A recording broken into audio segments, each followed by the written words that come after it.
সবশেষ ২০১৭ সালে দেখা গিয়েছিল এমএসএন ট্রয়ি।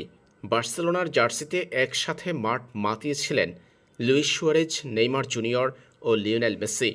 তবে সুয়ারেজ ও মেসিকে ত্যাগ করে ২০১৭ সালে ট্রান্সফার ফির বিশ্ব রেকর্ড করে নেইমার জুনিয়র পাড়ি জমিয়েছিলেন প্যারিস সেন্ট জার্মেইন পিএসজিতে। সেখানেই ভাঙে এমএসএন ট্রয়ি। বর্তমানে সান্তোসে আছেন নেইমার জুনিয়র। সান্তোসের সঙ্গে তার বর্তমান চুক্তির মেয়াদ শেষ হবে চলতি বছরের ডিসেম্বরে।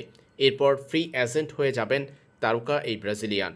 নেইমার জুনিয়র পরবর্তীতে কোন ক্লাবে পাড়ি জমাবেন সেটা নিয়ে এখন থেকেই উঠেছে প্রশ্ন। যেহেতু সান্তোসের সঙ্গে চুক্তি নবায়ন করেননি নেইমার জুনিয়র, তাই বলা যাচ্ছে ডিসেম্বরেই সান্তোস ছাড়তে যাচ্ছেন নেইমার। সেই প্রশ্নের উত্তরে উঠে এলো এমন এক ক্লাবের নাম যেখানে বর্তমানে খেলছেন লিওনেল মেসি ও লুইস সুয়ারেজ। মেসি ও সুয়ারেজের সাথে এবার ইন্টার মায়ামিতে যোগ দিতে যাচ্ছেন নেইমার জুনিয়র। তারকা ব্রাজিলিয়ান এই ফরোয়ার্ডের সঙ্গে নাকি মৌখিক চুক্তিতে এরই মধ্যে সমঝোতায় পৌঁছেছে ইন্টার মায়ামি।